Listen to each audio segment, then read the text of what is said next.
This generation is also called as a generation that is most deprived of sleep.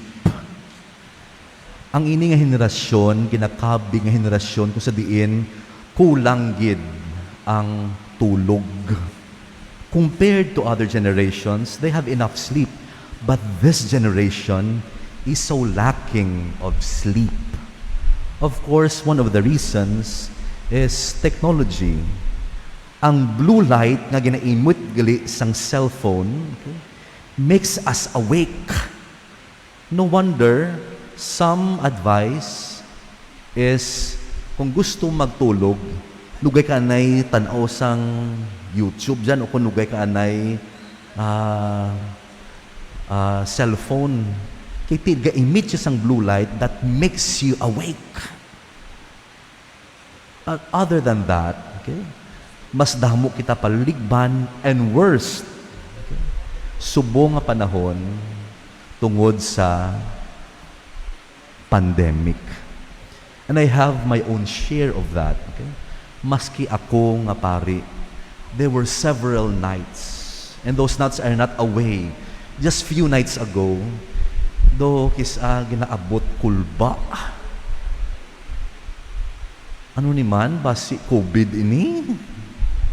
Kagtungod sinro, hindi ka nakatulog. Hasta na mag-aga. Pero sa aga, okay man. Gaabot ang simpo nga, dapat buwas mapaswab na gid kuya ya daw, hindi naging kugwanta daw, lain na nihaw. Dugay-dugay daw, okay naman.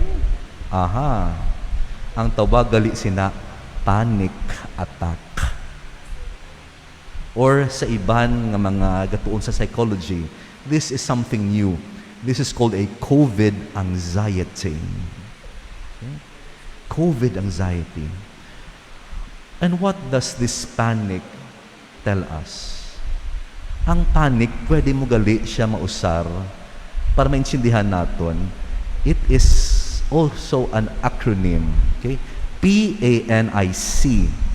People are not in control. Ang tao waay kontrol sang sitwasyon.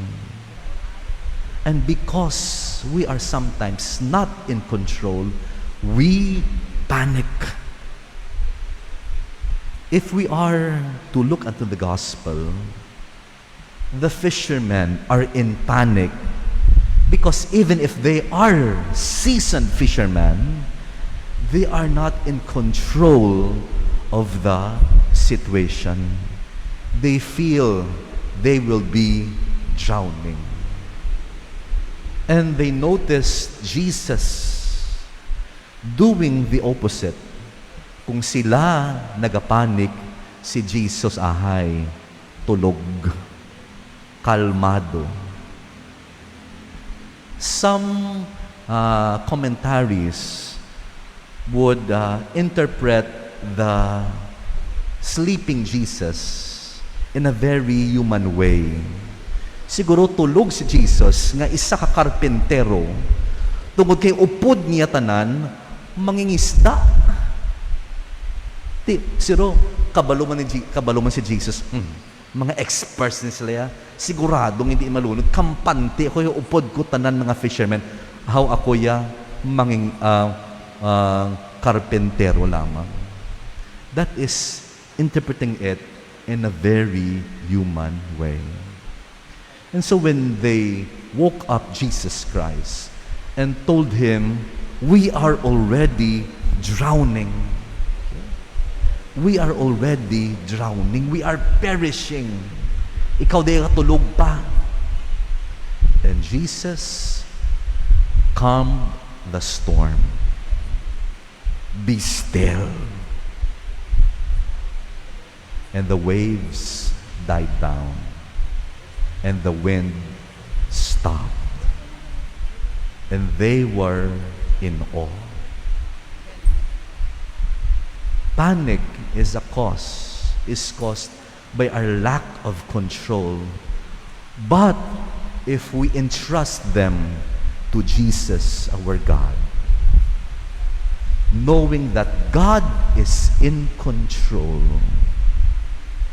then we will have peace. We will be calm.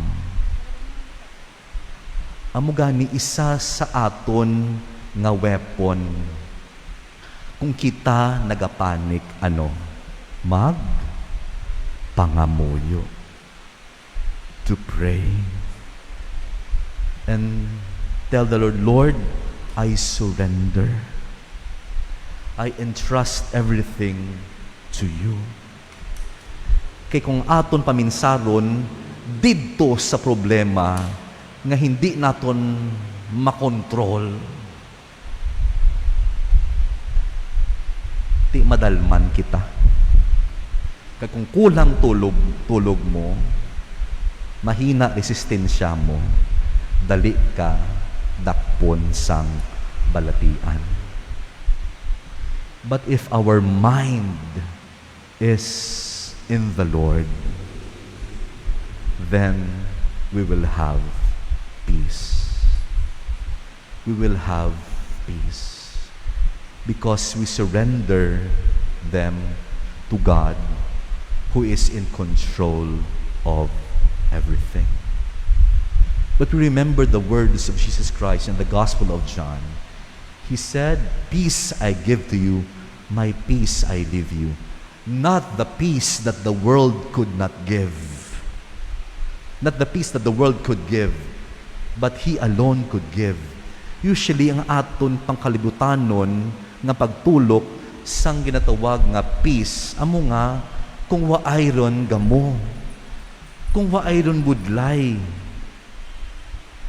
kung waay na pasakit, when everything will be all right, na dira na may peace.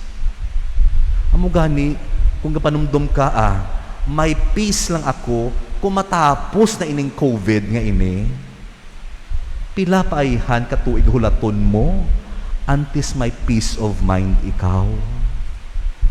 Pila paayhan kagabi, nga hindi ka katulog. Nga hulaton mo pa ang punta, nga waon ko na ini, nga waay na sang restrictions. Kung hulaton mo pa, nga waay ron ti COVID, kagdira ka lang may peace, labing makaluluoy kita.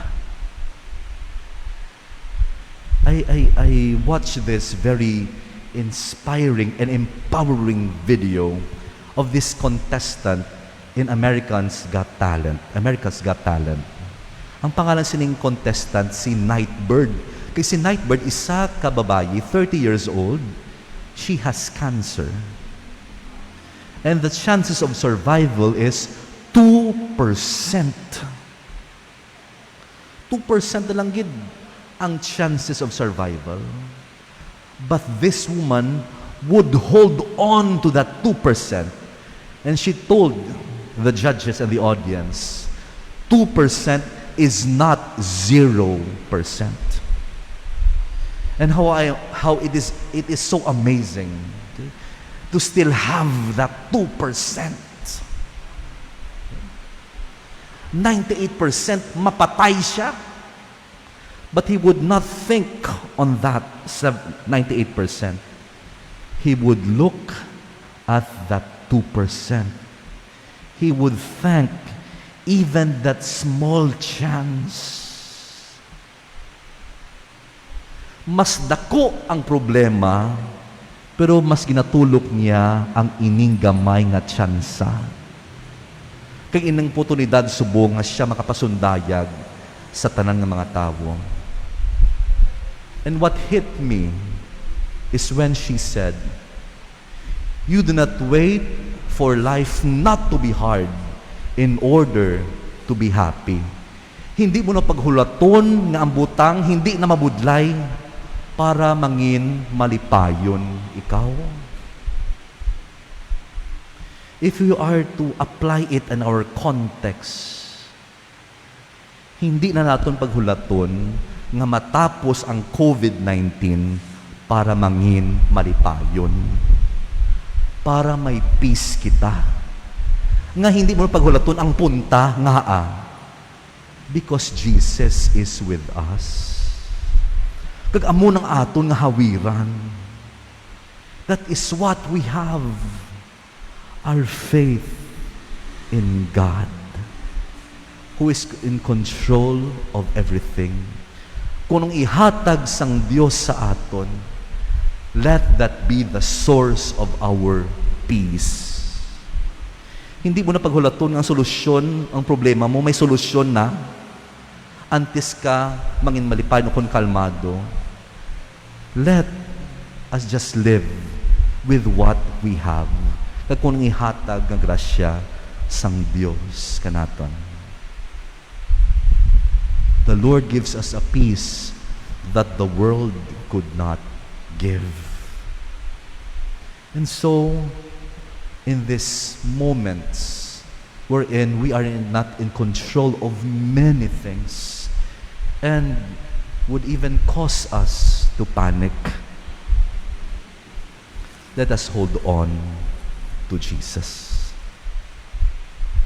Because Jesus is our peace. Amen.